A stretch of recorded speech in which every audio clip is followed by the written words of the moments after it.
বাজার থেকে হারিয়ে যাচ্ছে হাওর আর বিলের মাছ, দাপট চাষের জাতের, কিন্তু তাতেও গুনতে হবে বাড়তি দর।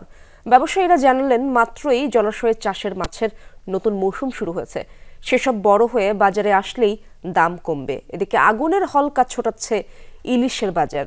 7 দিনেই কেজিতে দর বেড়েছে প্রায় 300 টাকা। এ বিষয়ে আরো জানাচ্ছেন সহকর্মীরা।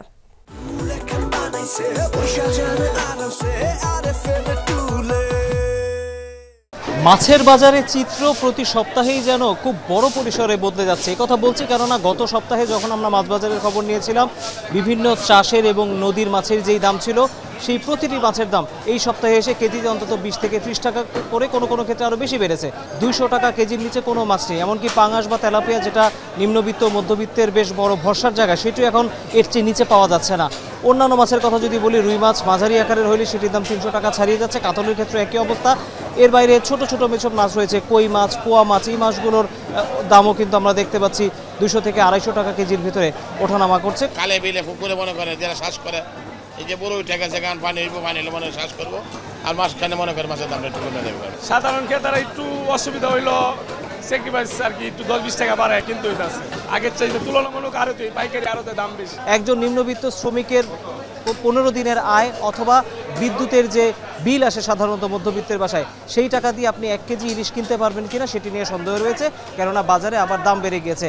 আমরা বিভিন্ন আড়তে শুনতে পাচ্ছি যে প্রচুর ইলিশ ধরা পড়ছে, এবার আর কোনো সংকট হবে না। কিন্তু আমরা যখন রাজধানীর কারওয়ান বাজারের এই খুচরা বাজারে আসি, তখন এসে কিন্তু উল্টো কথা শোনা যাচ্ছে।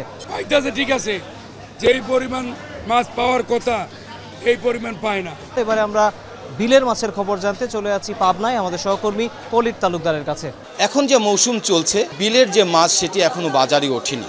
সেই বিলের মাছ এর স্বাদ গ্রহণ করতে হলে এখনও 2 থেকে 2.5 মাস দেরি করতে হবে। নিষিদ্ধ চাইনা দুয়ারি যে জাল রয়েছে, সেই জাল ব্যবহারের ফলে পোনা মাছ থেকে শুরু করে সব মাছ আস্তে আস্তে নিধন হয়ে যাচ্ছে, যে কারণে এখন কিন্তু সেই বিলেও আর আগেকার মতো মাছ পাওয়া যাচ্ছে না। বিলেতে পানি না ঢোকা পর্যন্ত বিলে মাছের আমদানি হবে না। ট্যাংরা 520 টাকা, 550 টাকা কেজি, পাবদা 480 টাকা। চাষ করা মাছ এবং নদীর মাছের দাম নিয়েও রয়েছে ক্রেতা বিক্রেতাদের মধ্যে মিশ্র প্রতিক্রিয়া। বাজারে যত মাছ অধিকাংশই চাষের, সময় অনুযায়ী যে দাম নিয়ন্ত্রণ করা দরকার। মোটামুটি লেভেল আছে, একেবারে যে বেশি দাম বা বেশি কম তা বোঝা যাচ্ছে না এখন। হাওর অঞ্চলের মাছের খবর জানতে মৌলভীবাজারের সহকর্মী আহমদ আফরোজের কাছে যাচ্ছি। ধন্যবাদ। মৌলভীবাজারের যে 6টি হাওর আছে, এর মধ্যে মাছের উৎপাদন সবচেয়ে বেশি হয়ে থাকে হাকালুকি হাওর, কাউয়াদিঘি হাওর এবং হাইল হাওরে। মৌসুমের শুরুতে কিন্তু বৃষ্টিপাত কম ছিল এবং যার কারণে হাওরে যে প্রবাহ থাকার কথা সেই প্রবাহ হয়নি, এবং যার কারণে যে মাছের যে স্বাভাবিক যে প্রজনন এবং বৃদ্ধি সেটি কিন্তু হয়নি, যার কারণে হাওরে আবার মাছের উৎপাদন খুবই কম।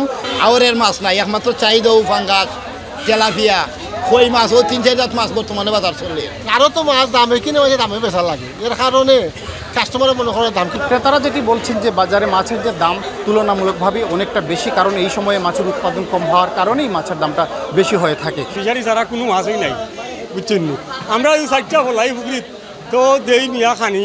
বড় মাছের দিকে একটু দাম বেশি আছে, আর ছোট মাছ অবশ্যই কিছুটা নিয়মতেই আছে। এই ছিল মৌলভীবাজার থেকে আমার কাছে সর্বশেষ